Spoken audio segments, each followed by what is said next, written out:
पदपङ्कजपञ्जरान्ते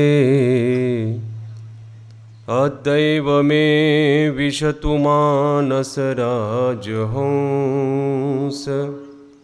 प्राणप्रयाणसमये कफवातपित्तैर्कण्ठावरोधनविदो स्मरणं कुतस्ते कंठावरोधनविदो स्मरणं कुतस्ते। श्री गोपाल कृष्ण महाराज की जय। कैवल्यवासी पूजनीय श्रद्धेय श्री अनंतराज बाबाजी परांडेकर पूर्वाश्रमीचे कैवल्यवासी अशोक भागाजी जाधव या धर्मशील असलेल्या कुटुंबवत्सल असलेल्या महात्म्याला आपल्यातनं निघून जाऊन आज 10 दिवस पूर्ण होत आहेत। शोकाकुल अंतःकरणाने आपण सर्वजण अखेरचा निरोप देण्यासाठी एकत्रित झालेलो आहोत। आपल्या दुःखामध्ये उपस्थित असलेले आदरणीय श्रद्धेय पूजनीय ज्यांच्या माध्यमातून ही प्रवचनरूपी सेवा मला प्राप्त झालेली आहे ती बाळकृष्ण दादाजी, त्याचप्रमाणे आदरणीय श्रद्धेय माझे सन्मित्र जितेंद्र मुनी दादाजी, तपस्विनी अक्का, आदरणीय श्रद्धेय श्री दादाजी, उपस्थित सर्व शोकाकुल नातलग, स्नेहीजन, परिवार, बंधू बांधव, सगळे सोयरे, आपण सर्वजण। जातस्य हि ध्रुवं मृत्युर ध्रुवं जन्म मृतस्य च तस्मात् अपरिहार्यर्थेर नत्वं शोचितुमर्हसि। माणसाचं जीवन हा एक प्रवास आहे।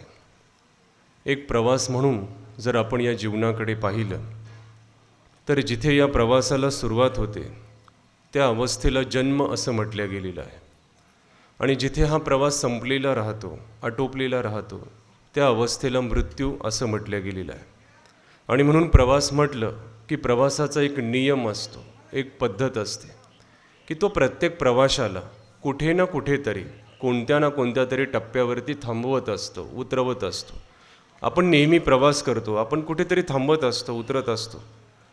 एस टी बसमध्ये बसतो, आपण रेल्वेमध्ये बसतो, ज्या गावी आपल्याला जायचं असेल, पोहोचायचं असेल त्या गावाचं तिकीट आपण काढतो।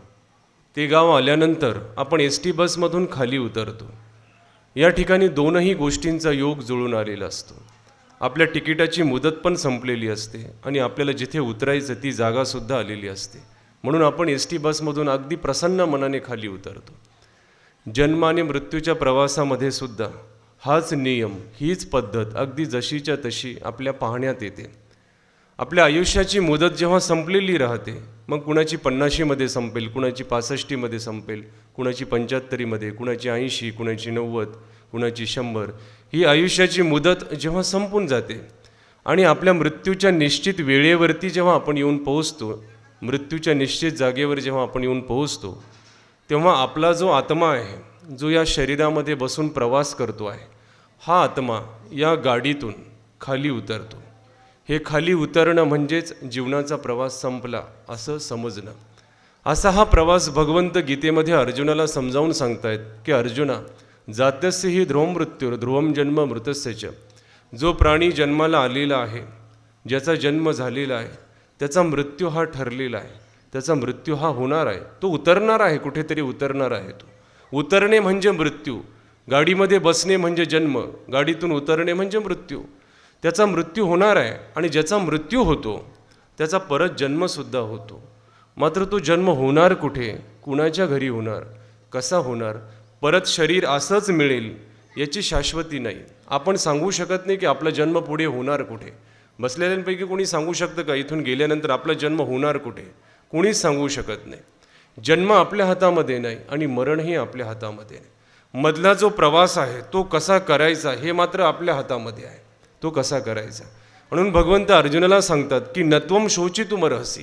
तू फक्त प्रवासी आहेस, तू याचं वाईट वाटून घेऊ नको की तुला उतरायचं आहे कुठेतरी, तू फक्त प्रवासी आहे। मृत्यूचं वाईट वाटून घेऊ नको. आपण वाईट का वाटून घेतो, आपल्याला वेदना का होते मृत्यूची? कारण आपण फक्त एक क्षण स्वीकारलेला असतो. कोणता? जन्माचा क्षण. आम्ही आपण सर्वजण इथे बसलो, आपण कोणता क्षण स्वीकारतो? जन्माचा क्षण. जन्म झाला की आपण आनंद साजरा करतो, जन्म झाला की आपण उत्सव साजरा करतो. मात्र या जन्माच्या क्षणासोबतच मृत्यूचा क्षणसुद्धा आपल्याबरोबर जन्म घेतो हे आपण विसरून जातो. विसरतो की नाही? मृत्यूचा क्षण आपल्याबरोबरच जन्म घेतो. पहा तुम्ही, हॉस्पिटलमध्ये एखादं बाळ जन्माला येतं, दुसऱ्या क्षणाला मरण पावतं, तिसऱ्या क्षणाला मरण पावतं, एका दिवसानंतर मरतं, एका महिन्यानंतर मरण पावतं. कारण मृत्यूचा क्षण सोबतच आहे, आपल्यासोबत तो जन्माला आलेला. तो दिसत नाही, मात्र असतो सोबत आपल्या. मृत्यूचा क्षण नेहमी आपल्यासोबत असतो. त्याला आपण नेहमी टाळण्याचा प्रयत्न करतो, त्याच्यापासून पळण्याचा प्रयत्न करतो. मात्र आपण कितीही टाळण्याचा प्रयत्न केला आहे मृत्यूच्या क्षणाला, तरी तो क्षण कुणालाही टाळता येत नाही. येतो का टाळता? पहा तुम्ही, मृत्यू न म्हणे विख्यात, मृत्यू न म्हणे श्रीमंत, मृत्यू न म्हणे अद्भुत पराक्रमी. मृत्यू कुणाकुणाला टळत नाही, कुणाकुणाला टळत नाही. मृत्यू न म्हणे विख्यात.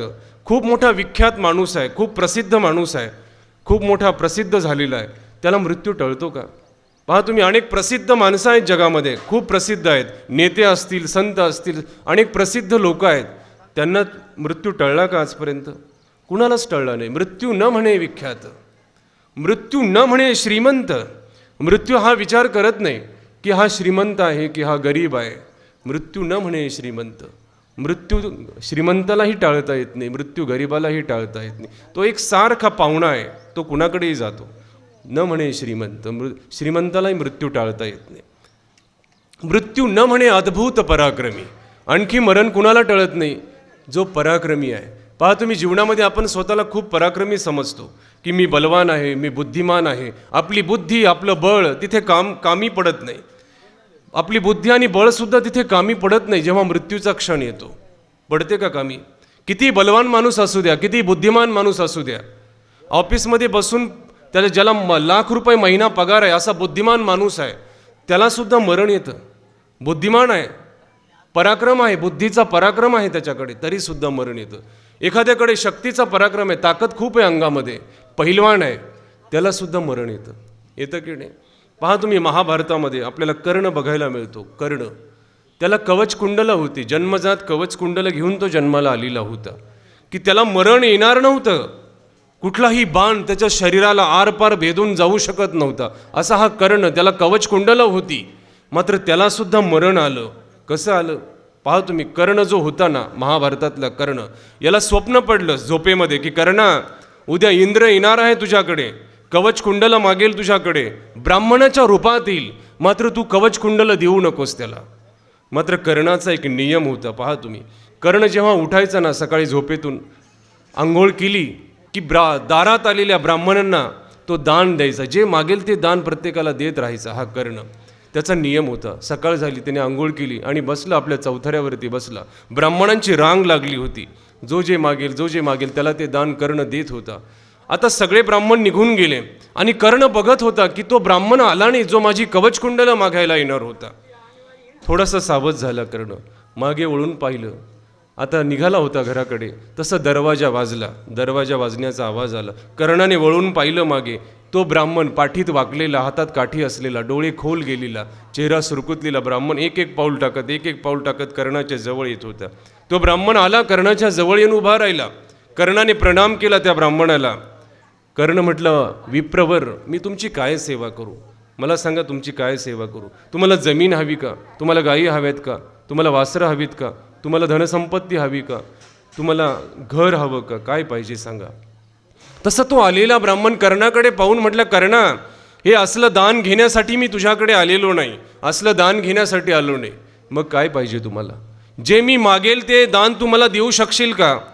कर्ण म्हटलं, हो, मागून तर पहा तुम्ही, मी देऊ शकेल. तसा तो ब्राह्मण जो होता ना आलेला, इंद्र होता, तो ब्राह्मणाच्या रूपात आला होता. त्याने दान मागितलं, कर्णा, ही जी तुझी कवचकुंडलं आहेत तुझ्या अंगावर, ज्या कवचकुंडलांमध्ये तुला मरण येऊ शकत नाही, ती कवचकुंडलं तू मला देशील का?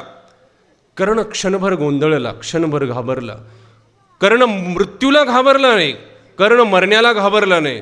कर्ण या गोष्टीने घाबरला की ही कवचकुंडले मी काढू कशी? ही माझ्या अंगामध्ये आहेत, ही काढणार कशी? तो ब्राह्मण म्हटला, जाऊ दे कर्णा, मला माहिती होतं तू देणार नाहीस मला, मी चाललो आता. ब्राह्मण जसा वळाला ना, कर्णाने परत ब्राह्मणाचे चरण पकडले. म्हटलं, नाही मुनिवर, आजपर्यंत माझ्या दारातून कुणीही रिकाम्या हाताने गेलेलं नाही. मी तुम्हाला देतो ही कवचकुंडलं. त्याने कट्ट्यार काढली, खसकन छातीमध्ये खुपसली, कपडा फाडावा तसं शरीर फाडलं आणि आपली कवच काढलं. त्याने ते कवच काढलं, कानातली कुंडलं खसकन ओढली आणि हसत हसत ते दान इंद्राच्या हातात दिलं. हे घ्या. ज्या क्षणाला कर्णाने आपली कवचकुंडलं दिली इंद्राला, त्या क्षणाला कर्णाचं मरण निश्चित झालं. पहा तुम्ही, त्याला मरण येणार होतं का? जोपर्यंत कवचकुंडलं होती तोपर्यंत त्याला मरण येणार नव्हतं. मात्र ज्या क्षणाला त्यांनी कवचकुंडलं काढून दिली त्या क्षणाला त्याचं मरण ठरलं. पहा तुम्ही, ही नियती आहे, संसार आहे, याचा नियम आहे. इथे कुणीही बिना मरण्याचा राहत नाही. त्याचा नियम आहे, किती पराक्रमी असू द्या. कवचकुंडलं कर्णाकडेही होती, कवचकुंडलं आपल्याकडे आहे. आपल्याला दिसली का ती कवचकुंडलं? कोणती आहे? डोळ्यांचं बघणं हे आपलं कवच आहे, कानाचं ऐकणं हे आपलं कवच आहे, पोटाचं पचवणं खाल्लेलं हे कवच आहे. मग जसं जसं वय वाढतं डोळ्यांचं बघणं कमी कमी होत जातं, कानाचं ऐकणं कमी कमी होत जातं, खाल्लेलं घास पचवणं कमी कमी होत जातं. या सगळ्या ज्या शक्ती आहेत आपल्या शरीराच्या या कमी कमी होत जातात आणि मग एक दिवस मरण्याचा येतो आपल्या जीवनामध्ये, जसा कर्णाच्या आयुष्यात आला. आपली कवच काढून घेतल्या जातात. पहा तुम्ही, संसार आहे, प्रत्येक क्षणाला काही ना काही काढून घेतो आपल्याकडून. एका हाताने क्षण देतो आणि दुसऱ्या हाताने क्षण काढून घेतो. हा संसार आपल्याकडून काढून घेतो की नाही? कर्णाकडून सुद्धा तो क्षण काढून घेतला त्याने, मृत्यूचा क्षण मस्तपैकी काढून घेतला नियतीने आणि कर्णाचं मरण झालं. आणि म्हणून मृत्यू न म्हणे अद्भुत पराक्रमी. मृत्यू हा पराक्रमी माणसाला सुद्धा टाळता येत नाही. मग आपल्याला कसा टाळता येईल तो? आपण तर टाळण्याचा प्रयत्न करतो, आपण पळण्याचा प्रयत्न करतो. आपण मृत्यू स्वीकारलेला नसतो, आपण त्याला विसरून जगत असतो. तो श्वासात आहे, आपण गाफील असतो. मृत्यू कधीच गाफील नसतो, आपण बेसावध असतो, मृत्यू सावध असतो. पहा तुम्ही, आपण रात्री झोपतो ना, आपण पैसे मोजून ठेवतो, उद्या नोकऱ्याला पगार द्यायचे. आपण कामं डोक्यामध्ये आखून ठेवतो, उद्या ही कामं करायची, ती कामं करायची. डोक्यातली कामं आपण आखून ठेवतो. झोपतो, आपण झोपेमध्येच अटॅक येतो. पहा तुम्ही, लोक झोपेतच निघून जातात. राहिलेले पैसे मोजलेले तसेच राहून जातात, डोक्यातले कामं डोक्यातच राहतात की नाही? आपण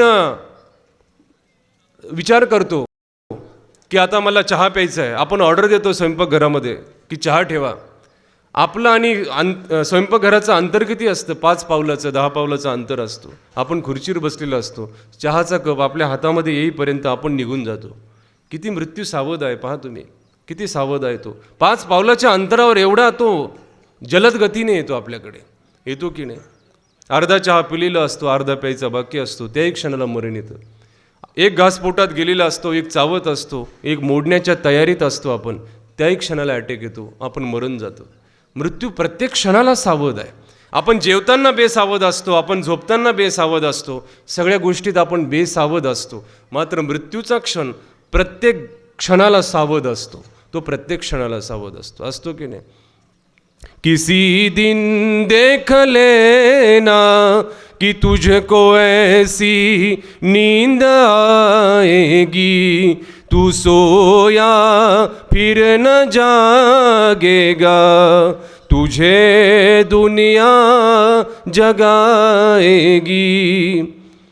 एक दिवस अशी झोप आपल्याला लागते ना की त्या झोपेतून आपल्याला कोणीच जागा करू शकत नाही. किती जवळचा पाहुणा असू द्या, किती जवळचा नातेवाईक असू द्या, त्या झोपेतून आपल्याला जागा करू शकत नाही.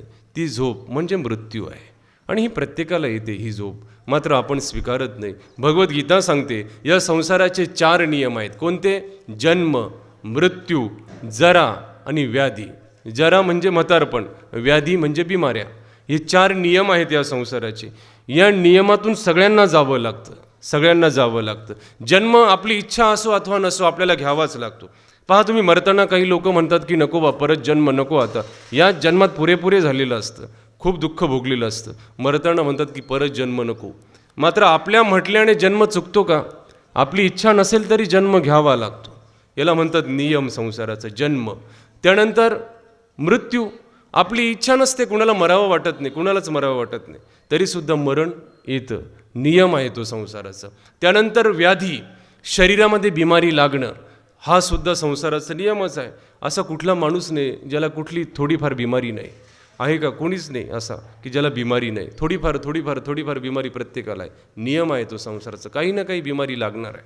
त्यानंतर म्हातारपण, जरा म्हणजे म्हातारपण, हा नियम आहे. आंबा कसा आतून पिकत बाहेर येतो, तसं म्हातारपण आपल्यातून पिकत बाहेर येतं. पहा तुम्ही, आपण लहान असतो, लहानपणातून पिकून तारुण्य बाहेर येतं, तारुण्यातून पिकून म्हातारपण बाहेर येतं की नाही? पहा व्यवस्था कशी आहे. लहानपणात कसं आपण छान दिसतो, त्यानंतर थोडे मोठे होतो, मग कसे दिसतो? जसं जो चेहरा 5 वर्षाचा असताना होता आपला, तो चेहरा 10 वर्षात झाल्यानंतर नसतो आपला. जो चेहरा 10 वर्षाचा झालेला आपण होतो तेव्हा तो 25 वर्षाचा झाल्यानंतर तो चेहरा नसतो.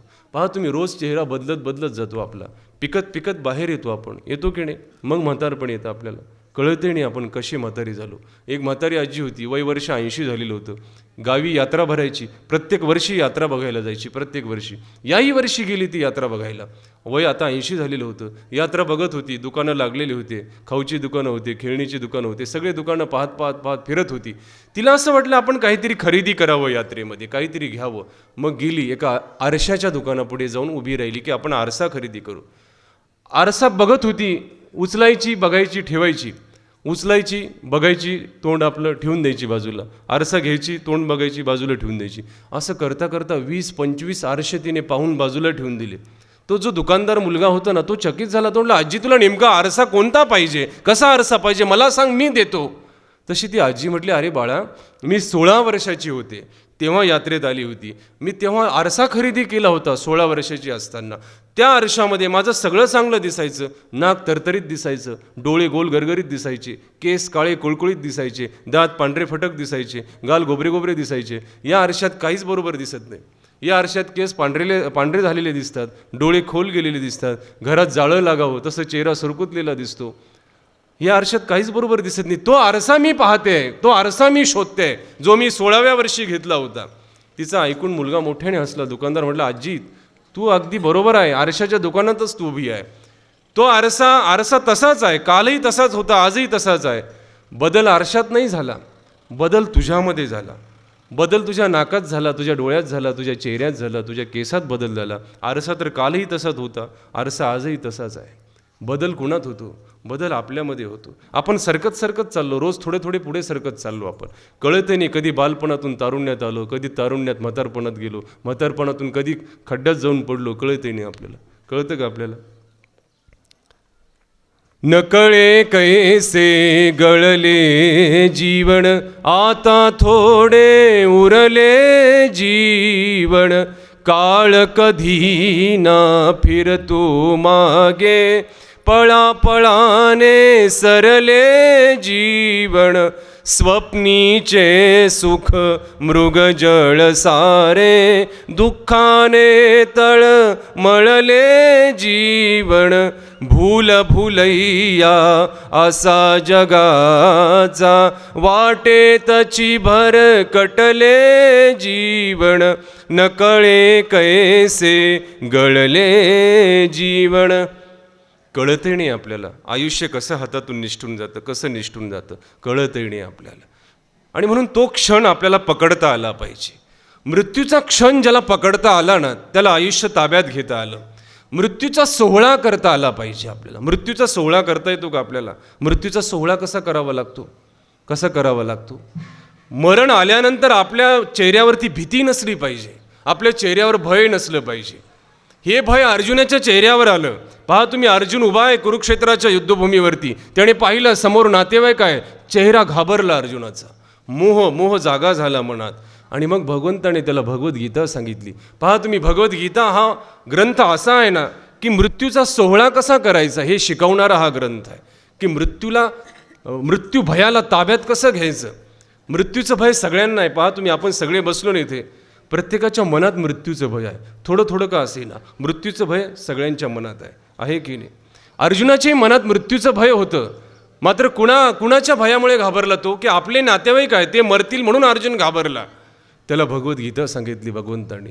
अर्जुनाला सांगितलं, अर्जुना कशासाठी रडतो तू? या शरीरासाठी. हे शरीर कसं आहे, शरीराचा धर्म सांगितला अर्जुनाला भगवंताने. की नैनम वासांसी जीर्णानि यथा विहाय, नवानी गृह्णाति नरोपराणी, तथा शरीरानी विहाय जीर्णा, नन्यानि संयाती नवानी देही. याला संत ज्ञानेश्वरांनी सोप्या भाषेत सांगितलं की जैसे जीर्ण वस्त्र सांडीजे मग नूतन वेढीजे तैसे देहांतरा ते पावीजे चैतन्यनाथ. जुना झालेला कपडा असतो ना, जुना झालेला, आपण काय करतो, तो काढून फेकून देतो बाजूला, हो की नाही, नवा कपडा घेतो अंगावर. तसा हा जो आत्मा आहे, हे शरीर जुनं झालं, म्हातारं झालं, याला बिमाऱ्या लागल्या की कपडा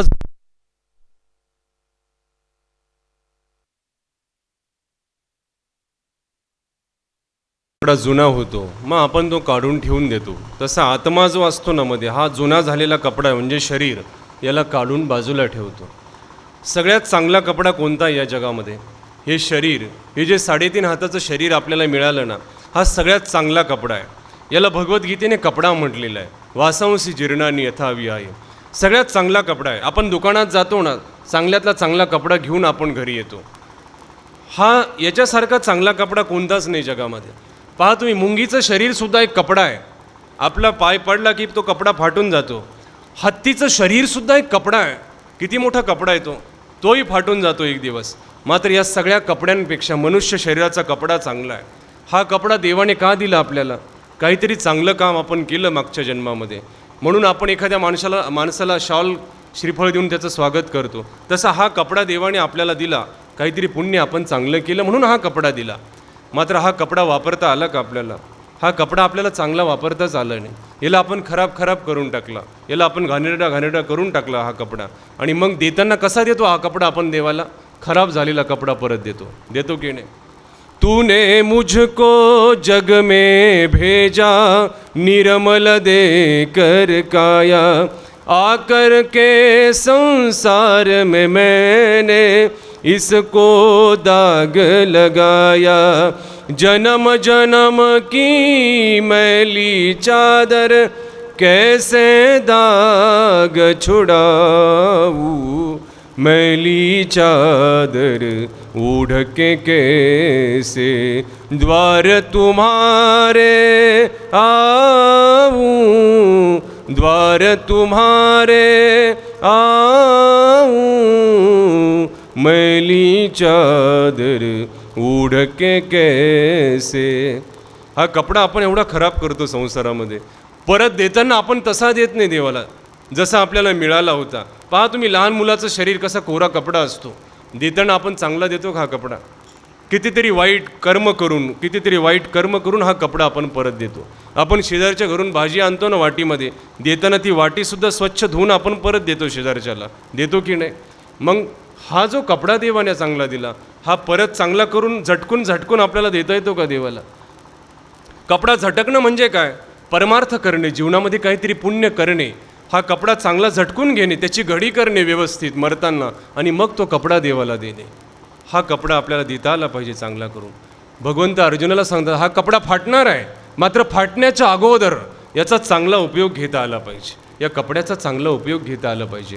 दूध असतं ना, दूध फाटणार आहे, दूध नासणार आहे, मात्र नासण्याच्या अगोदर त्या दुधाचं काहीतरी चांगलं करता आलं पाहिजे आपल्याला. त्याची खीर बनवता आली पाहिजे, बासुंदी बनवता आली पाहिजे, काहीतरी चांगले वस्तू त्याच्या बनवता आल्या पाहिजे, नाही तर दूध फाटणार आहे. तसा कपडाही फाटून जातो. एक मुलगा एका संन्याशाकडे गेला. म्हटलं, मरण म्हणजे काय असतं, मला सांगा, मरण काय असतं, माणूस मरतो म्हणजे काय होतं? ते म्हटले, हे बघ, तुझ्या अंगावरचा कपडा फाटायला लागला ना, समजून चालावं की तू आता मरणार आहे. त्या दिवशीपासून त्याने काय केलं, अंगावरचा कपडा जपायला सुरुवात केली. अंगावरचा कपडा त्याने आंघोळ करणं सोडून दिलं. का? आंघोळ केली म्हणजे कपडे बदलावे लागतील, कपडे बदलले म्हणजे धुवावे लागतील, धुतले म्हणजे फाटतील लवकर, आणि कपडा फाटला म्हणजे मला मरण येईल. त्याने आंघोळ करणं सोडून दिलं. महिना, 2 महिने झाले, 3 महिने झाले, तो कपडा होता शेवटी घामाने कधीतरी तो फाटला थोडा. हा घाबरला. त्या संतांकडे आला धावत. म्हटलं, गुरुजी, आता मी मरणार आहे. गुरुजी म्हटले, कसं काय रे? माझा कपडा फाटला बघा तुम्ही. गुरुजी म्हटले, अरे तुला मी म्हटलो काय आणि तू लक्षात काय घेतलं? काय म्हणायचं होतं तुम्हाला गुरुजी? अरे या कपड्याला नाही म्हटलो मी, तुझ्या अंगावरच्या. तुझं शरीर, हा शरीर जो कपडा आहे, हा जसं जीर्ण व्हायला लागेल, फाटायला लागेल, समजून चालावं मरण जवळ आलं.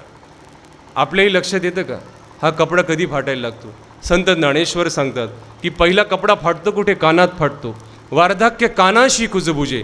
पहिला पांढरा केस कुठे येतो? कानाजवळ येतो. आणि तो तुम्हाला काय सांगतो की आता माझ्या मना होई सावधान, पुण्याची जाण कार्यसिद्धी. हे म्हणा, कपडा फाटला, कानात फाटतो थोडा, केस पांढरा होतो, म्हणजे कपडा फाटणे. आपण सावध झालो पाहिजे. आता कपडा फाटायला लागला, थोडा बाकी आहे आपल्याकडे, त्याचा उपयोग घेता आला पाहिजे. आपण काय करतो, दुर्लक्ष करतो त्या फाटणाऱ्या कपड्याकडे, करतो की नाही. नंतर दुसऱ्यांदा कपडा फाटतो, नजर कमी होते, नजरेत फाटतो तो कपडा, नजर कमी कमी व्हायला लागते, तरी आपण दुर्लक्ष करतो. तिसऱ्यांदा कपडा फाटतो, कानाचं ऐकणं कमी व्हायला लागतं, आपण दुर्लक्ष करतो. चौथ्यांदा कपडा फाटतो, बोलणं कमी होतं आपलं. पहा तुम्ही, म्हाताऱ्या माणसांना बोलता येत नाही लवकर, कपडा फाटून जातो इथे. चौथ्यांदा कपडा फाटतो, खाल्लेलं पचत नाही, इथे कपडा फाटतो. जागोजागी कपडा फाटून जातो, तरी आपल्याला कळत नाही सावध कधी व्हायचं. आपण होतो का सावध? आपल्याला सावध होता येत नाही. म्हणून भगवंत अर्जुनाला सांगतात, हा कपडा फाटणार आहे, याची तू चिंता करू नको. मग तू चिंता कुणाची करायची? मध्ये जो आत्मा आहे त्या आत्म्याची चिंता करायची, की याचं कल्याण कसं होईल. कारण आत्मा हा मरत नाही, जी वस्तू मरत नाही तिचं कल्याण करता आलं पाहिजे. शरीर मरणार आहे, आपण त्याच्या कल्याणामध्ये लागलो. चांगले चांगल्या साबणी, चांगले चांगले कपडे, चांगलं घर, चांगली गादी, याला झोपायला, हे जे मरणार आहे याची सोय आपण केली. मात्र जे मरणार नाही असा जो आत्मामध्ये आहे त्याची सोय केली का आपण? काही त्याला काय पाहिजे, त्याच्या काय गरजा आहेत? आत्म्याच्या गरजा आपल्या लक्षात आल्या का कधी? जो मरणार नाही त्याची गरज नाही लक्षात आली आपल्याला. जे मरणार आहे त्याच्या गरजा सांभाळल्या आपण, आयुष्यभर शरीराच्या गरजा सांभाळल्या. मात्र मध्ये जो आत्मा आहे त्याचं काय केलं आपण? त्याच्याकडे लक्षच दिलं नाही आपण. मग नुकसान होतं की नाही आपलं? पहा तुम्ही, एक गरीब शेतकरी होता, गरीब, एका सावकाराकडे गेला. म्हटलं, सावकार काहीही करा, मला 1 एकर जमिनीचा तुकडा द्या, मी प्रयत्न करेल, मी कष्ट करेल, त्याच्यामध्ये पीक घेईल चांगलं मी. सावकार दयाळू होता, सावकाराला दया आली. सावकार म्हटले, काही अडचण नाही, घेऊन जाय. 1 एकर नाही, 3.5 एकर जमीन मी तुला देतो. 3.5 एकर जमीन. आणि तू एकटा नाही, तुझ्यासोबत 5 माणसंसुद्धा देतो काम करायला. 5 माणसं, त्याच्याबरोबर 5 माणसंही दिले. 3.5 एकर जमिनीचा तुकडाही दिला. त्या शेतकऱ्याने काय केलं, ती 3.5 एकर जमीन त्या 5 लोकांच्या ताब्यात देऊन टाकली, की तुम्हीच काम करायचं, तुम्हीच कष्ट करायचे, तुम्हीच शेतीकडे बघायचं. आणि हा गाफील झाला, घरात बसून राहिला. होतं ना असं, घरामध्ये सुविधा आल्या की आपण गाफील होतो. कष्ट बंद झाले आज माणसांचे. पहा तुम्ही, एखाद्या दिवशी मोलकरीण घरी आली नाही ना, मोलकरीण, तो डब्बासुद्धा सापडत नाही साखरेचा, कुठे ठेवला. तिला फोन करून विचारावं लागतं, अगं साखरेचा डब्बा कुठे आहे? ती तिकडून सांगते, अमक्या अमक्या ठिकाणी ठेवलं आहे. घर आपलं की मोलकरणीचं काहीच कळत नाही. होतं ना असं. तो शेतकरी गाफील झाला, त्याने त्या 5 लोकांच्या ताब्यात शेती देऊन टाकली. आता ते जेव्हा पाहिजे तेव्हा पाणी द्यायचे, वाटेल तेव्हा खत टाकायचे, टाकू वाटलं टाकायचे, नाही वाटले नाही टाकायचे, पाणी देऊ वाटलं द्यायचे, नाही देऊ वाटले नाही द्यायचे. 6 महिने झाले. 6 महिन्यानंतर त्या शेतकऱ्याला असं वाटलं, जाऊन तर बघावं आपल्या शेतीकडे पीक कसं आलं. आला तो शेतीकडे, त्याने पाहिलं, पीक जसं यायला पाहिजे होतं ना तसं आलेलं नव्हतं. जसं कणीस यायला पाहिजे होतं भरदार, तसं आलेलं नव्हतं. खूप नुकसान झालं त्याचं. तळमळला, व्याकुळ झाला. परत आला सावकाराकडे, हात जोडले, म्हटलं, सावकार काहीही करा, मला एकदा तुम्ही माफ करा, मला परत एकदा संधी द्या. सावकार म्हटले, हे बघ, मी जरी दयाळू असलो ना, मी संधी फक्त एकदाच देतो. मी तुला संधी दिली, तू गमावली. या गोष्टीचा जे तात्पर्य आहे ना ते मोठं आहे. तो सावकार म्हणजे कोण? तो सावकार म्हणजे भगवंत. ती शेती म्हणजे कोणती? हे 3.5 हाताचं शरीर, जे त्याला दिलं ते आपल्यालाही दिलं. आणि ती 5 माणसं म्हणजे कोणती? ती 5 माणसं म्हणजे इंद्रिय, आपल्या डोळ्याचं बघणं, कानाचं ऐकणं, जिभेचं चव घेणं, त्वचेचा स्पर्श करणं, ही 5 लोकं आपल्याला दिली. आणि तो शेतकरी म्हणजे कोण? तुम्ही, आम्ही, आपण सगळीजणं. मग आपण ही शेती कुणाच्या ताब्यात दिली? आपल्या ताब्यात ठेवली का ही शेती? आपण डोळ्याच्या ताब्यात दिली, कानाच्या ताब्यात दिली, जिभेच्या ताब्यात दिली. पहा तुम्ही, काही लोक फक्त खाण्यासाठी जगतात, खायचं म्हणून जगतात. काही लोक ऐकायचं म्हणून जगतात, काहीतरी ऐकायचं, याची निंदा ऐक, त्याची निंदा ऐक, याचं वाईट ऐक, त्याचं वाईट ऐक, फक्त कानासाठी जगतात आयुष्यभर. रामायण कशामुळे घडलं? हलक्या कानामुळे घडलं. कैकेयीचे कान भरले मंथरेने आणि रामायण जन्माला आलं. कानासाठी जगली फक्त. काही लोक डोळ्यांसाठी जगतात.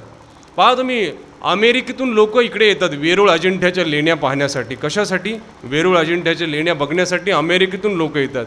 हे डोळ्यांचं जगणं असतं. काही लोक फक्त डोळ्यासाठी जगतात, काही कानासाठी जगतात, काही जिभेसाठी जगतात. मग आपल्या शेतीचं नुकसान होतं की नाही? जे पीक घ्यायला पाहिजे होतं या शेतीमध्ये, आत्मकल्याणाचं पीक, आत्मशांतीचं पीक, ते घेता आलं का आपल्याला? का नाही घेता आलं? आपली शेती आपण या लोकांच्या ताब्यात दिली, 5 लोकांच्या. म्हणून आत्मकल्याणाचं पीक घेता आलं नाही. आपण या शेतीमध्ये पीक कोणतं घेतलं?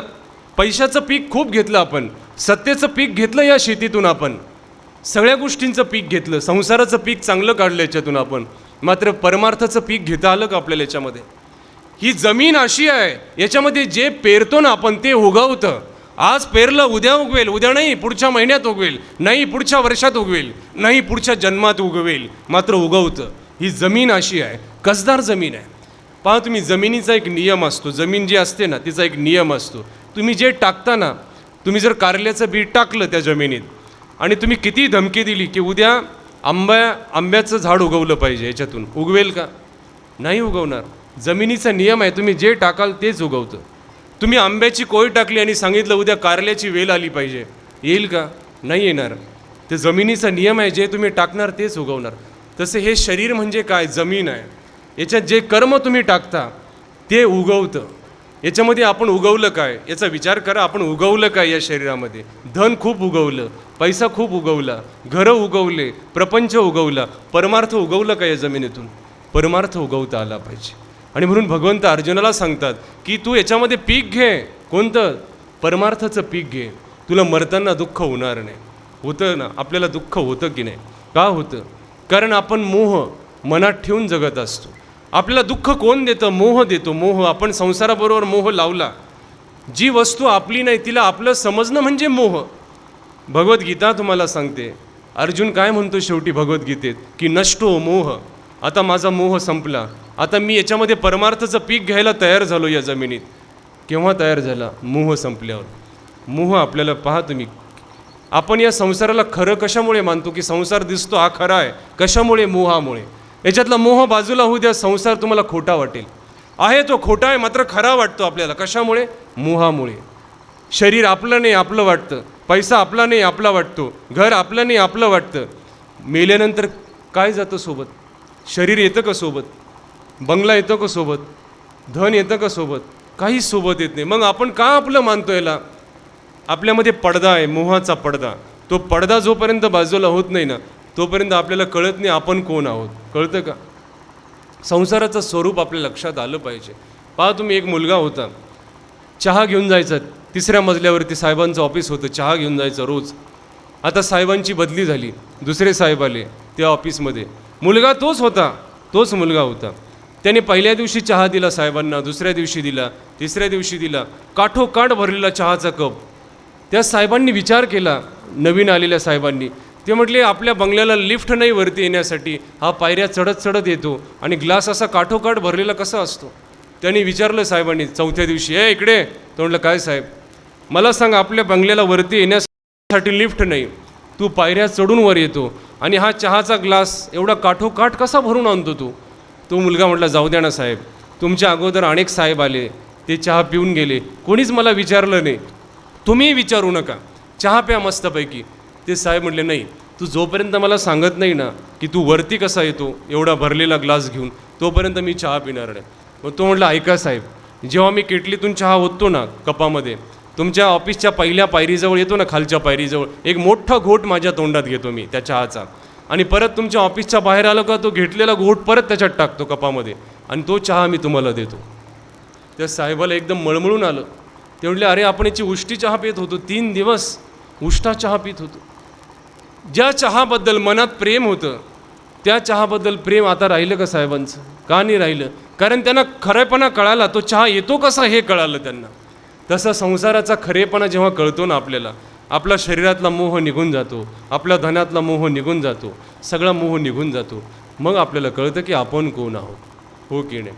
आणि म्हणून पहा तुम्ही, या संसारामध्ये राहा तुम्ही, राहावं प्रत्येकाला लागतं, मात्र आपण इथे राहणार कायमचे आहोत हे डोक्यातून काढून टाका. तुम्ही बसस्टँड पाहिलं का? बसस्टँडवरती आपण किती वेळ थांबतो? आपली गाडी येईपर्यंत 10 मिनटं 15 मिनटं, गाडी लेट झाली तर अर्धा तास. मात्र बसस्टँड सोडावं लागतं, प्रत्येकाला सोडावं लागतं, कारण प्रत्येक माणूस प्रवासी असतो बसस्टँडवरती. प्रत्येकाची गाडी येणार आहे, कुणाची 10 मिनटांनी येईल, कुणाची 15 मिनटांनी येईल, कुणाची 20 मिनटांनी येईल, कुणाची 1 तासांनी येईल. प्रत्येकाला जावं लागतं बसस्टँड सोडून. तसं हा संसार जो आहे हे काय आहे? बसस्टँड आहे. इथे प्रत्येकजण थांबलो, आपण प्रतीक्षा करतो की आता आज याची गाडी आली, उद्या माझी येईल, परवा त्याची येईल. प्रत्येकाला जावं लागेल. बसस्टँड रिकामं राहतं. पहा तुम्ही, माणसं येतात निघून जातात. पहिले प्रवासी येतात, उतरतात, बाहेर पडतात, दुसरे येतात, बाहेर पडतात. तसं जगात आपला जन्म होतो, दुसऱ्याचाही होतो, तिसऱ्याचाही होतो. आपण निघून जातो, दुसराही निघून जातो, तिसराही. बसस्टँड आहे तसंच आहे, तसं संसार आहे तसाच आहे. आपण प्रवासी आहोत हे आपल्या लक्षात आलं पाहिजे. आपण स्वतःला प्रवासी समजलं पाहिजे. इथे आपण काय समजतो, नाही आपण रहिवासी आहे. आपण कायमचा दाखला काढला इथला, आधार कार्ड आपण कायमचं काढलं, नाही इथेच राहायचं कायमचं. सोडायला तयार नसतो आपण. सोडतो का? पहा तुम्ही, एक राजा होता. राजा, त्याने सुंदर महाल बांधला, खूप सुंदर महाल. तो महाल पाहण्यासाठी लोकांची गर्दी झाली. महाल इतका सुंदर होता, इतका सुंदर होता. लोक प्रशंसा करायचे, वा राजन, किती सुंदर महाल बांधला. आजपर्यंत आम्ही असा महाल पाहिला नाही, कधीच पाहिला नाही. रंग सुंदर, महालातलं फर्निचर सुंदर, महालाची फरची सुंदर, सगळं सुंदर होतं. लोक कौतुक करायचे. राजाला बरं वाटायचं, खूप बरं वाटायचं. एक दिवस त्या रस्त्याने एक साधू चालले होते. राजा धावत गेला, प्रणाम केला. महात्मे हो, माझ्या महालाला आपले चरण लागू द्या. तो घेऊन आला, त्यांना मध्ये घेऊन आला, त्यांचं स्वागत केलं, त्यांना भोजन दिलं. मग राजाने आपला महाल दाखवायला सुरुवात केला. हे बघा माझा महाल, हे अमकी वस्तू अमक्या गावावरून आणली, हा अमका रंग अमक्या देशातून आणला. लांब लांबची नावं घ्यायचा तो, लांब लांबची नावं घ्यायचा. मात्र जे साधू होते ना, त्यांच्या चेहऱ्यात कुठलाच बदल झाला नाही. त्यांनी राजाची प्रशंसा पण केली नाही. वा राजन, खूप सुंदर महाल आहे, असं सुद्धा ते म्हटले नाही. 10 मिनटं झाले, 15 मिनटं झाले, ते साधू काहीच बोलले नाही. राजाला मोठं नवल वाटलं.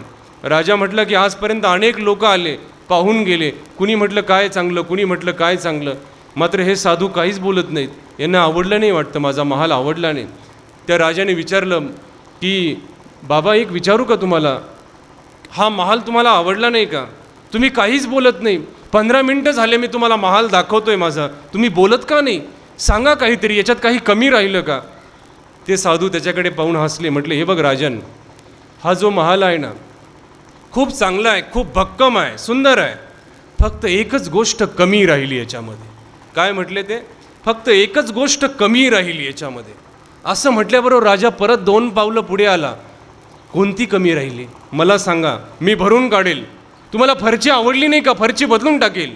तुम्हाला रंग आवडला नाही का? रंग बदलून टाकेल मी. मला सांगा कमी कशात राहिली? ते साधू परत हसले. म्हटले, हे राजन, ही जी कमी आहे ना या महालात, ही फरचीत राहिली नाही, ही रंगात राहिली नाही. मग ही कमी तुझ्या जीवनात आहे. कुठल्या क्षणात तुला मरण येईल, कुठल्या क्षणात तुला मृत्यू येईल आणि हा महाल सोडून तुला बाहेर पडावं लागेल. ही एक कमी तुझ्या महालात राहिलेली आहे. राजाचे डोळे उघडले. आपल्याही जीवनामध्ये होतं काय, आपण स्वतःला खूप सक्षम समजतो की माझं घर, माझा पैसा, माझा बंगला, माझं घर, माझं शरीर.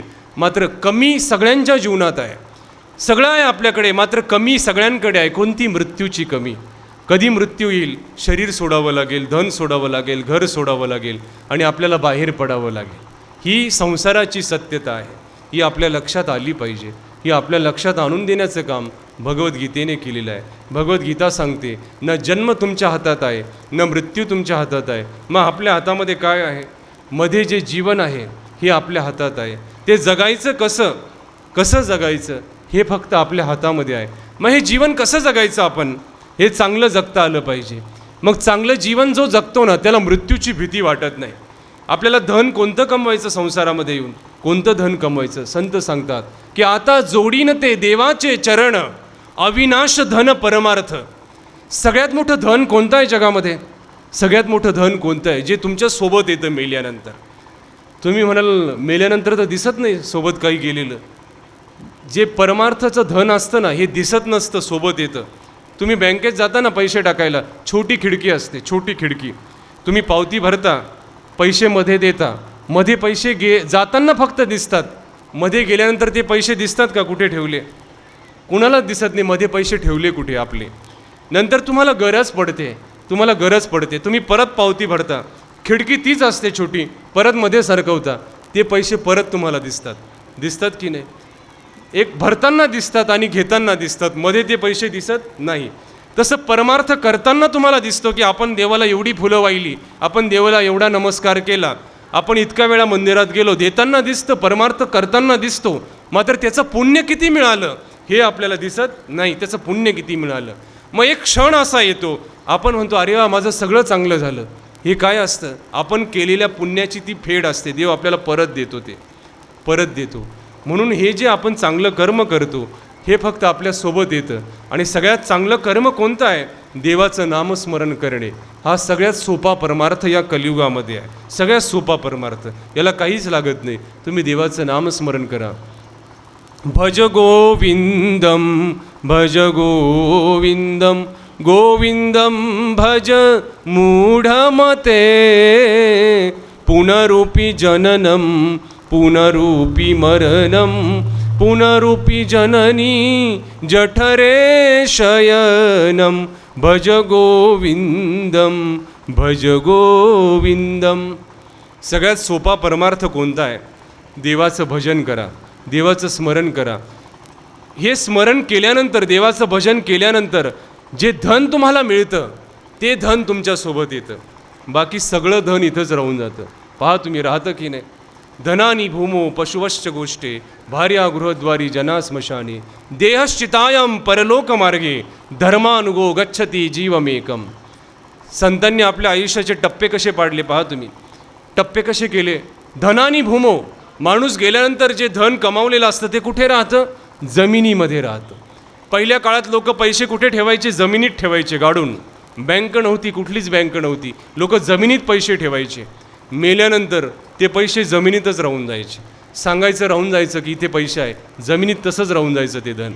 पशुवश्च गोष्ट आहे, जे गायीचं धन असायचं, गायी वासरं हे गोठ्यामध्येच राहून जायची, गोठ्यातच राहून जायचे गायी वासरं. आजची गायी वासरं म्हणजे काय? गाड्या, मोटरसायकल, फोर व्हीलर, हे आजची गायी वासरं ते सुद्धा दारातच राहून जातात. चालवणारा निघून जातो, गाडी तशीच राहते दारात. पशुवश्च गोष्ट आहे. भार्या गृहद्वारी, पत्नी असेल, पती असेल, हे कुठपर्यंत असतात? दरवाजापर्यंत, फार तर स्मशानापर्यंत.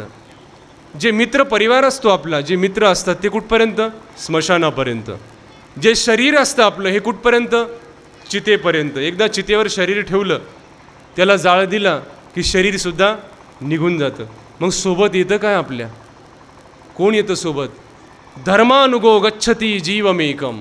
जो धर्म आपण कमावतो, जे परमार्थ आपण कमावतो ते फक्त आपल्या सोबत येतं, तेवढंच सोबत येतं. आणि ते सोबत नेण्याची जबाबदारी आपली असते. आणि ती जबाबदारी फक्त मनुष्य शरीरात पार पाडता येते. परमार्थाची जबाबदारी फक्त मनुष्य शरीरात पार पाडता येते. पहा तुम्ही, पशु देही नाही गती ऐसे सर्वत्र बोलती या लागी नरदेहीची प्राप्ती हरीची. तुम्ही शरीर पाहिलं का? कोकिळा किती सुंदर गायन करते, कोकिळा किती सुंदर गाते. मात्र तिच्या गाण्यामुळे तिच्या आत्म्याचं कल्याण झालं असं कुठे आलं का वाचण्यामध्ये? कुठेच नाही. वाघ पाहिला तुम्ही, वाघ किती पराक्रमी असतो, किती पराक्रमी, घाबरतात त्याला सगळे. मात्र त्याच्या पराक्रमामुळे त्याच्या आत्म्याचं कल्याण झालं असं कुठे आलं का धर्मग्रंथात? नाही. उंट किती मोठा असतो, त्याच्यामुळे त्याच्या आत्म्याचं कल्याण झालं, त्याचं पोट मोठं आहे म्हणून आत्म्याचं कल्याण झालं असं नाही. माणूस पहा तुम्ही, क्षणभर जरी मंदिरात गेला ना, क्षणभरी जरी देवाचं नामस्मरण केलं ना, त्याच्या आत्म्याचं कल्याण होऊन जातं, त्याच्या आत्म्याचं. म्हणून हे शरीर जे आहे ही जबाबदारी पार पाडण्यासाठी मिळालेलं आहे. आत्म्याचं कल्याण करणं ही सगळ्यात मोठी जबाबदारी आहे. आणि ही जबाबदारी आपल्याला संसारामध्ये पार पाडता आली पाहिजे. आणि तरच आपल्या मृत्यूचा क्षण आपल्याला जिंकून घेता येतो. आपल्याला सगळं जिंकता आलं आज संसारामध्ये, सगळं जिंकून घेता आलं, मात्र मृत्यूला जिंकून घेता आलं नाही. पहा तुम्ही, मरताना लोक घाबरलेले असतात. पहा तुम्ही, का घाबरतो आपण? मरताना घाबरतो का आपण? कारण मरण्याची तयारी केलेली नसते आपण. आपण इथे बसलो ना सगळेजण, कुणी मरण्याची तयारी केली का आजपर्यंत? आपण सगळ्या गोष्टींची तयारी करतो, मरण्याची तयारी नाही करत आपण. मरण्याची तयारी मी तुम्हाला सांगितली कशी करावी लागते. देवाचं नामस्मरण, देवाचं भजन, ही मरण्याची तयारी असते. ही आपण करत नाही म्हणून घाबरतो आपण. आपण रेल्वेत बसतो ना, रेल्वेमध्ये तो टी.सी. आल्यानंतर कोण घाबरतं सगळ्यात जास्त? रेल्वेमध्ये तिकीट चेक करायला टी.सी. येतो, मग घाबरतो कोण? ज्याच्याकडे तिकीट नसतं तो घाबरतो. तो म्हणतो आता कसं होईल, पुढं कसं होईल, काय म्हणेल तो, किती दंड घेईल, किती पैसे घेईल, धाकधूक होते मनामध्ये. मात्र ज्याने तिकीट काढलेलं असतं, महिनाभर अगोदर ज्याने रिझर्वेशन केलेलं असतं, तो घाबरतो का? किती गर्दी असू द्या, प्लॅटफॉर्मवरती किती गर्दी असू द्या, रेल्वेच्या डब्यात किती गर्दी असू द्या, तो घाबरत नाही. तो म्हणतो माझं तिकीट माझ्या हातात आहे, रिझर्वेशन मी केलेलं आहे. तो जाऊन सरळ आपल्या सीटवर बसतो. याला म्हणतात तयारी. मृत्यूची तयारीसुद्धा अशीच करावी लागते. एक दिवस आपली रेल्वे येणार आहे, आपल्यालाही बसावं लागणार आहे, आणि जर तिकीट आपल्याकडे असेल परमार्थाचं तर आपली सीट निश्चित आहे, आपली जागा निश्चित आहे. ही जागा आपल्याला निश्चित करता आली पाहिजे. ही जागा ज्यांनी निश्चित केली ते कैवल्यवासी अशोक भगाजी जाधव. त्यांनी संन्यास घेतला. त्यांना कळालं संसारात येऊन आपण केलं काय पाहिजे, प्रपंचाच्या जबाबदाऱ्या पार पाडल्या आणि आता परमार्थाची जबाबदारी पार पाडण्याची वेळ आली तेव्हा त्यांनी संन्यास घेतला. संन्याससुद्धा त्यांनी धारण केला आणि देवासाठी उरलेलं आयुष्य आपलं खर्च करून टाकलं. याला म्हणतात जगणं. ताट मांडलेलं असतं समोर, जेवण झालं की ताट बाजूला सरकवता आलं पाहिजे. आपलं होतं काय, जेवणही होतं, खरकटं ताट तसंच समोर ठेवतो आपण, बाजूला सरकवता येत नाही आपल्याला. यांनी बाजूला सरकवलं सगळं, माया मोह बाजूला सरकवलं ताट आणि देवासाठी जगले. याला म्हणतात जगणं. प्रपंच करावा नेमक, पहावा परमार्थ विवेक. दोन्ही गोष्टी ज्याला साधता आल्या ना त्याच्या आयुष्यामध्ये सगळ्यात मोठं कमाई त्याने केलेली असते. सगळ्यात मोठी कमाई ही कमाई त्यांनी केली. त्यांनी जागा निश्चित केली आपली मरण्याच्या अगोदर. मला जायचं कुठे, मी आलो कुठून आणि मला केलं काय पाहिजे. या 3 प्रश्नांचं उत्तर त्यांना कळालं. मी आलो कुठून, आलो कुठे आणि जायचं कुठे हे त्यांना कळालं. म्हणून संन्यास त्यांनी घेतला. आपलं आत्मकल्याण त्यांनी स्वतः करून घेतलं.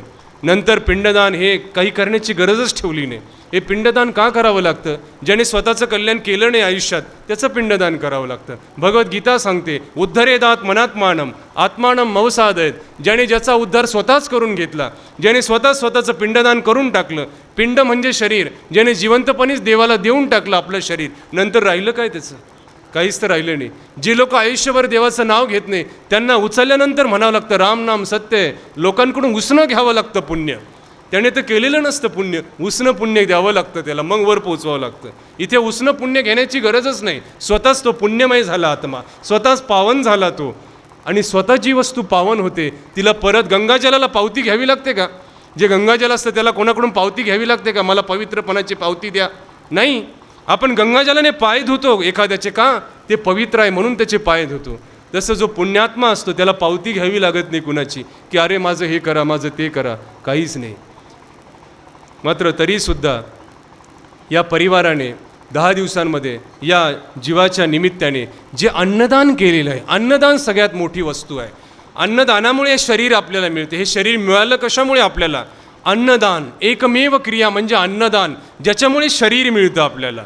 हे अन्नदान सर्वोत्तम आहे, उत्तम दान आहे. म्हणून अन्नदान या परिवाराने केलं. त्या जीवाच्या प्रित्यर्थ आपण अन्नदान करू शकतो फक्त 10 दिवसामध्ये. 10 दिवसाच्या नंतर तुम्ही 1 कोटी रुपये जरी खर्च केला तरीसुद्धा त्या जीवापर्यंत तो जात नाही. 10 दिवसाच्या मध्ये तुम्ही 1 रुपया जरी खर्च केला जीवासाठी, तो अगोदर वर जाऊन बसतो त्याच्या तो पैसा. ते 10 दिवसाचं पुण्य गरुड पुराणसुद्धा सांगतं की 10 दिवसाच्या मध्ये ब्राह्मणांना भोजन खाऊ घाला, मिष्टान्न खाऊ घाला. खाल्ल्यानंतर त्या जीवाला शांती मिळते. फक्त 10 दिवस, त्याच्यानंतर काहीच नाही. म्हणून या परिवाराने यांचे वडील गेलेले आहेत, आमच्यासाठी एक संन्यासी गेलेले आहेत, त्यांच्यासाठी कुणाचे वडील गेलेले असतील, कुणाचे पती गेले असतील, परिवाराचे आजोबा गेले असतील.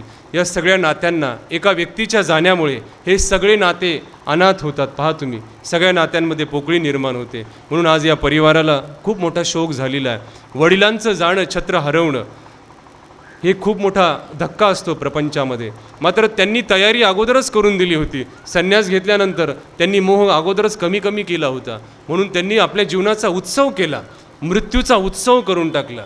इथे मृत्यूचा शोक नाही, ही शोकसभा नाही, ही उत्सव सभा आहे. त्यांनी स्वतःचा उत्सव करून टाकला, मृत्यूचा उत्सव करून टाकला. म्हणून हा परिवार धन्य आहे की अशा परिवारामध्ये हे व्यक्ती जन्माला आली, अशा परिवारामध्ये, अशा कुळामध्ये जन्माला आली. भगवंत सांगतात की जो माझा असतो, माझी भक्ती करतो, तो जन्माला कुठे आला याच्याकडे मी बघत नाही, तो माझा असतो. त्याला देव कडेवर उचलून घेतात स्वतःच्या. म्हणून असं ज्यांनी आपलं आयुष्य, आपलं श्वास, प्रत्येक श्वास देवाच्या नामचिंतनात खर्च केला त्यांना परमेश्वर निश्चितपणे सद्गती देणार आहे. त्यांच्या पश्चात जो परिवार आहे, किती मुलं आहेत?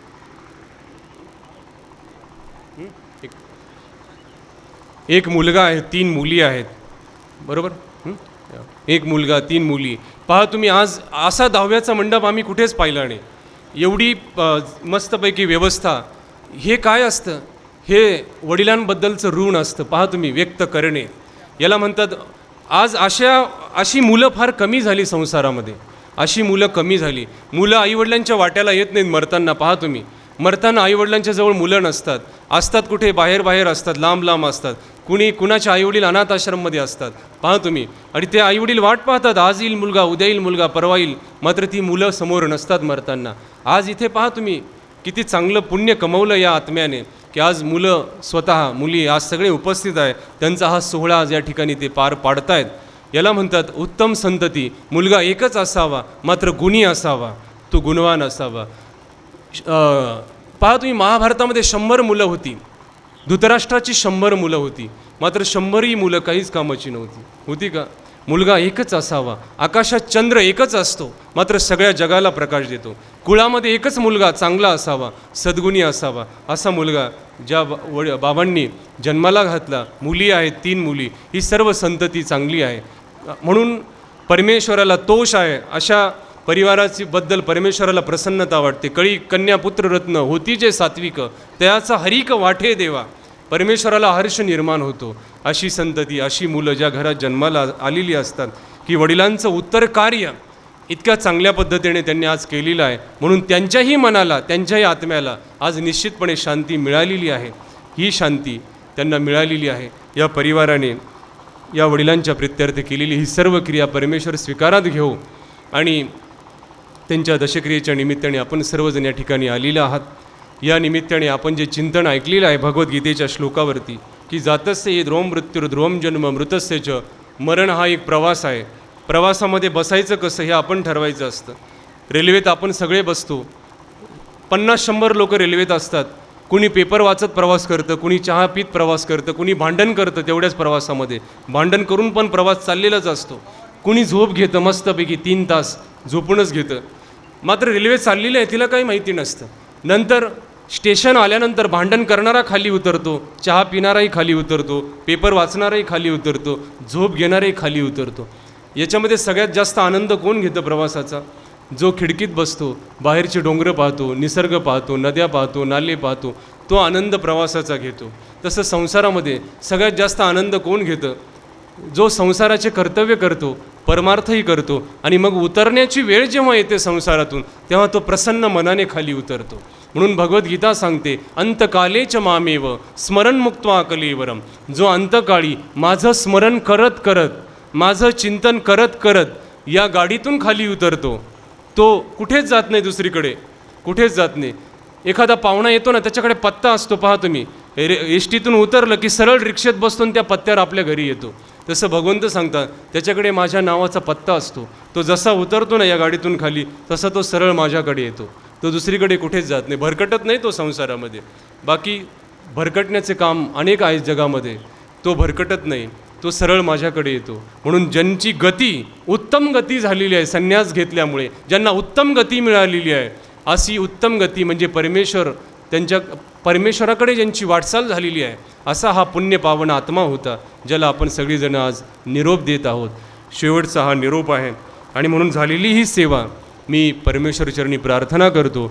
आणि आमच्या अहमदनगर जिल्ह्यातील सर्व संतांच्या वतीने या बाबांना भावपूर्ण आदरांजली व्यक्त करतो. यानंतर आलेल्यांपैकी आपल्याला कुणाला श्रद्धांजली अर्पण करायची असेल तर आपण समोर यावं. यानंतर बाबांची श्रद्धांजली होईल सगळ्यात शेवटी. अंतकरणाने या ठिकाणी उपस्थित बंधू आणि भगिनींनो, गेल्या 10 दिवसापूर्वी आपल्या सर्वांनाच माहीत असलेलं व्यक्तिमत्व अशोकदादा जाधव उर्फ अनंतराज बाबा परांडेकर, ज्यांनी संन्यास घेतला होता, यांचं दुःखद असं निधन झालं. खरं तर हा संपूर्ण जाधव परिवार आपल्या संपूर्ण हिवरगाव पठार असन किंवा ही पंचक्रोशी असन, या ठिकाणी अतिशय शांत, संयमी आणि प्रेमळ असा हा परिवार, आणि त्यातील या बाबांच्या जाण्यानं संपूर्ण हिवरगाव पठार असेल आणि पंचक्रोशी असेल, सर्वांवर दुःखाचं सावट झालेलं आहे. खरं तर अशोकदादांनी आपल्या ग्रामपंचायत हिवरगाव पठारचं माजी शिपाई म्हणून पण काम केलं. बाबांचा जीवन प्रवास आम्ही लहानपणापासून बघितला. अगदीच शांत, संयमी आणि गावाबद्दल आत्मीयता असलेला असा हा माणूस जाण्यानं खऱ्या अर्थानं या संपूर्ण गावाचंच नुकसान झालेलं आहे. जाधव परिवाराविषयी बोलायचं झालं तर हा संपूर्ण परिवार अगदीच गरीब आणि प्रेमळ स्वभावाने गरीब आणि सर्वांशी एकनिष्ठ असलेला हा स्वभाव या परिवाराचा दिसतो. या ठिकाणी उपस्थित असलेल्या सर्वांच्या वतीनं मी बाबांना भावपूर्ण अशी श्रद्धांजली वाहतो.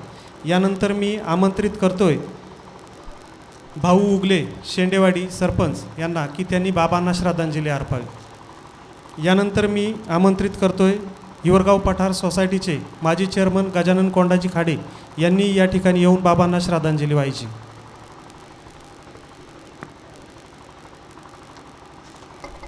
हिवरगाव परिसरातील एक जुन्या पिढीतील जुनं जाणतं व्यक्तिमत्व अशोकदादा जाधव यांचं अल्पशा आजारानं दुःखद असं निधन झालं. त्यांच्या जाण्यानं त्यांच्या परिवाराला, नातेवाईकांना, सर्वांनाच दुःख झालेलं आहे. तरी या परिवाराला या दुःखातून सावरण्याची शक्ती परमेश्वर देवो व बाबांना ईश्वराच्या चरणी लीन करून घेऊ असं मी आमच्या उगले परिवाराच्या वतीनं, तसेच आमच्याबरोबर आमच्या पांडुशेठ गावडे, दीपक उगले, सर्वच शेंडेवाडी ग्रामस्थांच्या वतीनं बाबांना भावपूर्ण श्रद्धांजली अर्पण करतो आणि याच ठिकाणी थांबतो.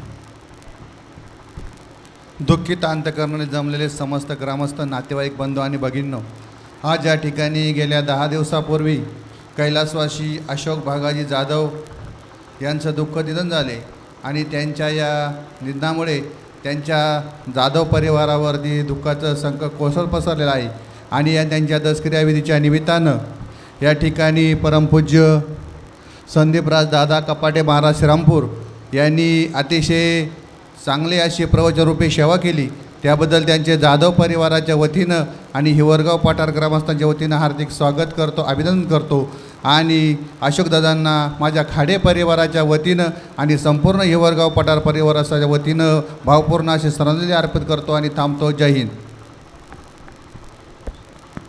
यानंतर मी आमंत्रित करतोय या ठिकाणी उपस्थित झालेले सोमनाथजी मदने सर यांना विनंती आहे की त्यांनी समोर येऊन बाबांना श्रद्धांजली व्हायची.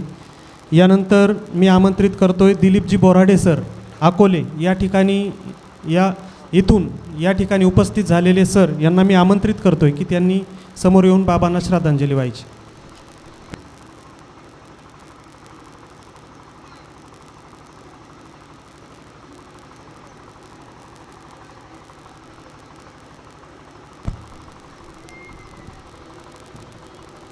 शोकाकुल अंतकरणानं जमलेले बंधू आणि भगिनींनो, परमपूज्य भागवताचार्य संदीप महाराज कपाटे बाबा यांनी आज आपल्याला त्यांच्या सुमोद अशा वाणीने प्रवचनरूपी सेवा दिली आणि आपल्याला सर्वांना मंत्रमुग्ध करून टाकलं.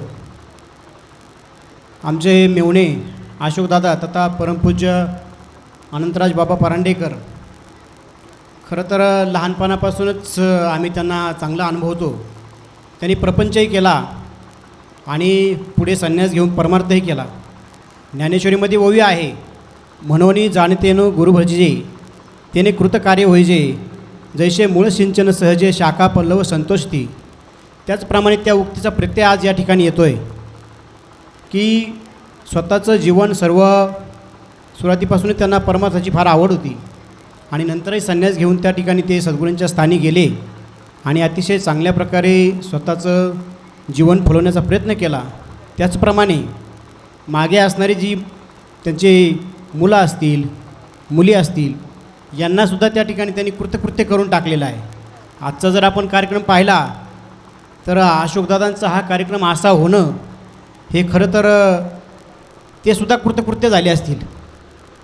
म्हणजे मुलांनी अशा प्रकारे कार्यक्रम या ठिकाणी करावा हे खरोखरच भाग्य आहे. महाराजांनी मगाशी सांगितलं की हा त्या ठिकाणी त्यांचा उत्सव केला आहे आणि निश्चितच त्यांच्या जाण्यानं जाधव परिवारावर दुःखाचा डोंगर कोसळलेला आहे.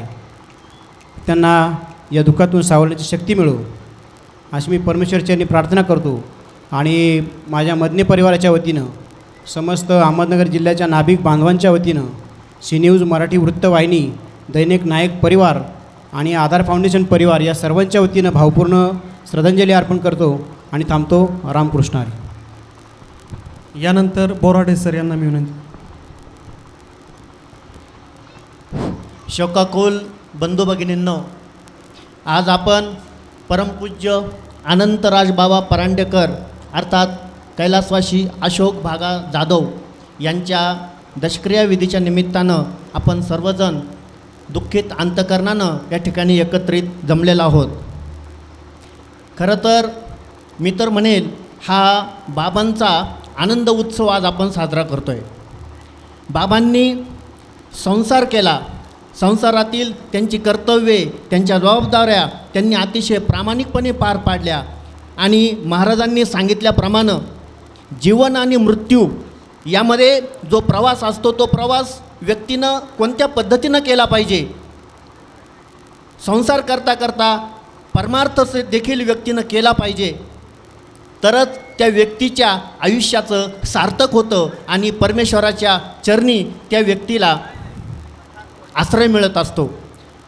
तसेच बाबांनी देखील याच पद्धतीनं संसार केला आणि काही काळानंतर बाबांनी या संसारातून त्यांची मोह माया या सर्व गोष्टी बाजूला ठेवल्या आणि त्यांनी ही शेवटची आयुष्यातील शेवटची काही वर्ष बाबांनी फक्त आणि फक्त परमार्थ केला. श्रीकृष्ण भक्तीमध्ये ते रममान होऊन गेले आणि नक्कीच त्यांच्या जीवनाचं आज सार्थक झालेलं आहे. त्यांच्या जाण्यानं या जाधव परिवारावर निश्चितच खूप मोठं दुःख ओढवलेलं आहे. मी या प्रसंगी परमेश्वराकडे प्रार्थना करतो की या जाधव परिवाराला या दुःखातून सावरण्याची शक्ती देव. पुनश्च एकदा आमच्या बोराडे परिवाराच्या वतीनं आणि आमच्या सर्व नातेवाईकांच्या वतीनं बाबांना भावपूर्ण श्रद्धांजली व्यक्त करतो आणि या ठिकाणी थांबतो. रामकृष्ण हरी. हे जमलेला जनसमुदाय मित्र हो, अशोकदादांचा आणि आमचा परिचय म्हणजे 92पासून. अतिशय शांत स्वभावी, अतिशय प्रेमळ स्वभाव अशी ही व्यक्ती की ज्या व्यक्तीबद्दल कधीही कुणीही वाईट बोलणार नाही असं हे व्यक्तिमत्व. त्यांच्या जाण्यानं या जाधव परिवारावर दुःखाचा डोंगर कोसळलेला आहे.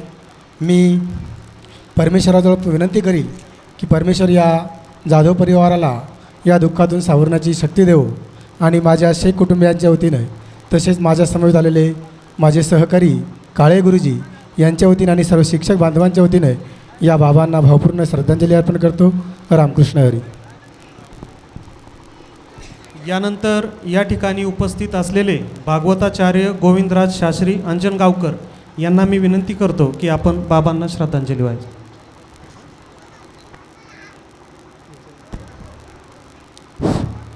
ज्या ज्ञानाचे दर्शने, ज्या ज्ञानाच्या दर्शनाने पापाचं पुरेशरण होतं, असं परमेश्वरचे ज्ञान ज्यांच्या ठिकाणी होते असे ते परमपूजनीय अनंतराज बाबा परांडेकर उर्फ अशोक बाबा जाधव यांना आज आपण शेवटची श्रद्धांजली अर्पण करण्यासाठी ज्यांचं आताच प्रवचन झाले असे ते भागवताचार्य महंत श्री संदीपराज बाबा कपाटे, त्याचप्रमाणे उपस्थित असलेले माझे स्नेही जितेंद्र मुनी बाबा कपाटे, त्याचप्रमाणे उपस्थित असलेले सर्व समुदाय. भगवान श्रीकृष्णाने गीतेमध्ये सांगितलेले अनेक जन्म संसिद्ध स्तोपयांती परम गतिम. 84 लाख योनी फिरल्यानंतर माणसाला मनुष्य जन्म लाभत असतो. जन्म आणि मृत्यू ह्यामध्ये जीवन फार महत्त्वाचं असतं, म्हणून माणसाने चांगल्या प्रकारचे कर्म केलेले पाहिजे. पूजनीय अशोक बाबांनी सर्व संघ परित्याग करून परमेश्वराला अनुसरलेले होते. अतिशय धार्मिक बाबा. ज्यावेळेस जनार्दन बाबा त्यांचे बंधू त्यांच्याबरोबर ते आपल्या गोकुळवाडी आश्रममध्ये यायचे. अतिशय साधा स्वभाव. खरंच हे जो आवडेल सर्वांना तोच देवाला आवडत असतो, असे बाबांना परमेश्वराने आपल्या जवळ घ्यावं अशी प्रार्थना करतो. श्रीकृष्ण ज्ञान मंदिर गोकुळवाडी, त्याचप्रमाणे उपस्थित असलेले सर्व संत महंत तपस्विनी यांच्या सर्वांच्या वतीनं या बाबांना भावपूर्ण श्रद्धांजली अर्पण करतो. त्याचप्रमाणे जाधव परिवार परांडेकर परिवारांना जे दुःख झालं त्या दुःखातून परमेश्वर सद्गत करो अशी प्रार्थना करतो. जय श्रीकृष्ण. यानंतर या ठिकाणी उपस्थित झालेले कृष्णराज महाराज बिडकर यांनाही मी विनंती करतो त्यांनी बाबांना श्रद्धांजली अर्पण. ज्ञान मार्तंड श्रीरामपूरचे बाबा, मोठे बाबा, हे आपल्याला येऊन यांनी त्यांनी मुखारून आपल्याला ज्ञान दिलं. या जन्ममरणातून कसं जावं, हा जन्ममरणाचा फेरा कसा चुकावं, हे ज्ञान आपल्याला त्यांनी भरपूर दिलं. तेव्हा अनंतराज परांडेकर बाबा यांना परमेश्वर शांती देऊ, आपल्या स्वरूपामध्ये विलीन करून घेऊ ही ईश्वरचरणी प्रार्थना करून मरण मारुनी विजयी व्हावे, मरण हे माझे मरणाचे ते कधी नसावे, माझ्यावर ओझे दयाळा माझ्यावर ओझे. अनंतराज बाबा हे मरणाचं ओझं त्यांनी इथंच संपवलं आणि जन्ममरणाच्या फेऱ्यातून मुक्त झाले. त्यांना मी श्रद्धांजली. यानंतर मी विनंती करतोय जितेंद्र दादा कपाटे यांना की त्यांनी बाबांना श्रद्धांजली व्हायची.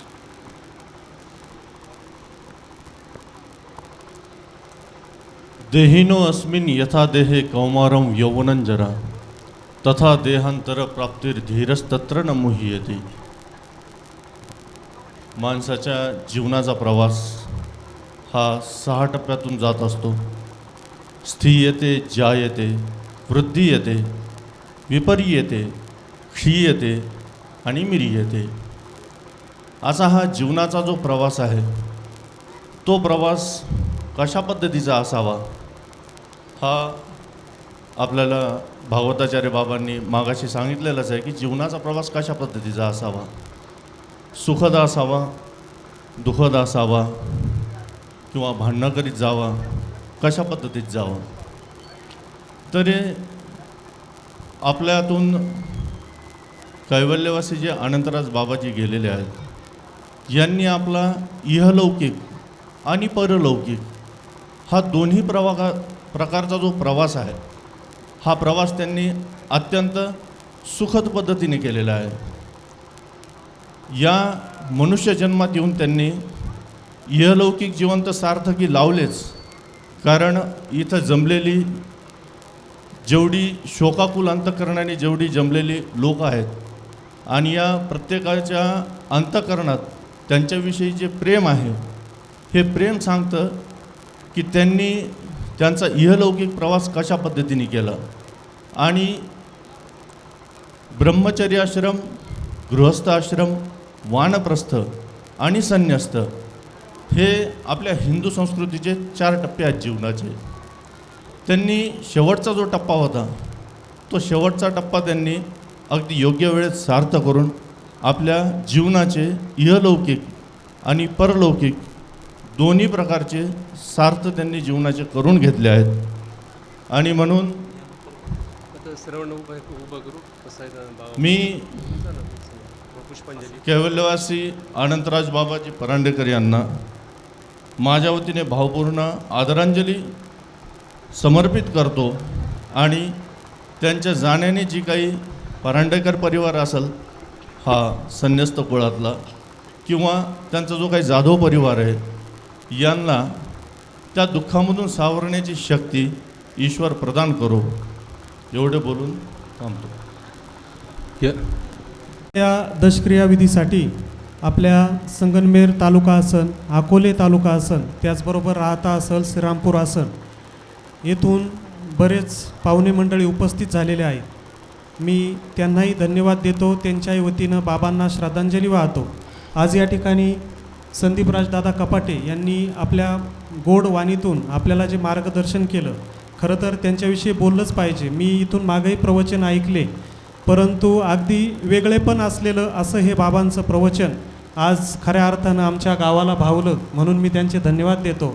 आणि या ठिकाणी जाधव परिवारानं जो अन्नदानाचा कार्यक्रम ठेवलेला आहे, कार्यक्रम संपल्यानंतर आपल्या सर्वांना विनंती आहे की आपण थोडं थोडं तरी खाऊनच जायचं आहे. मी बाबांना विनंती करतो त्यांनी पसायदान घ्यावं. सर्वांनी आता आपापल्या जागेवरती उभं राहायचं आहे.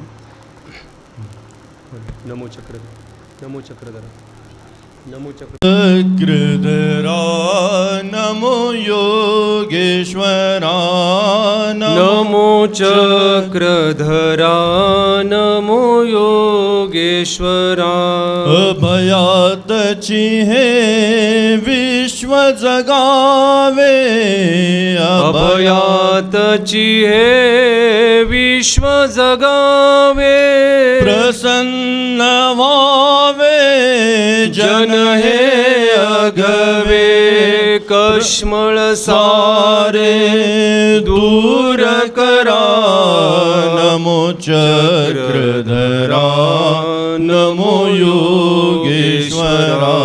नमो चक्रधरा, नमो योगेश्वरा.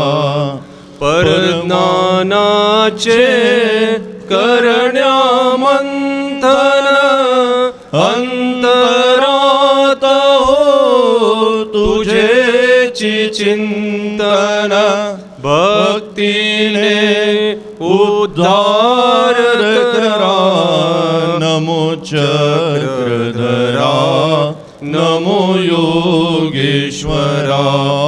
नमो चक्रधरा नमो योगेश्वरा.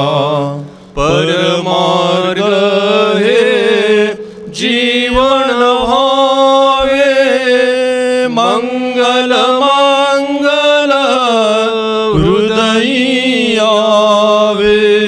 परम प्रीती यावी घरा. नमो चक्रधरा नमो योगेश्वरा.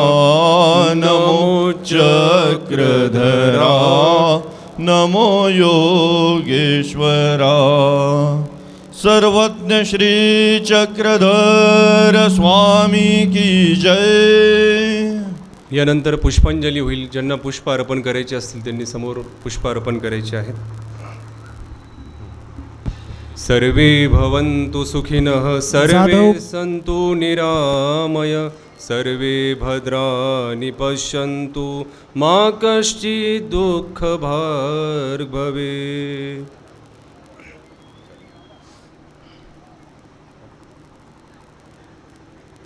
सर्वांना विनंती आहे की आपण जेवायला बसून घ्यायचं आहे. मंडप खूप मोठा आहे, सर्व जण बसले तरी हरकत नाही.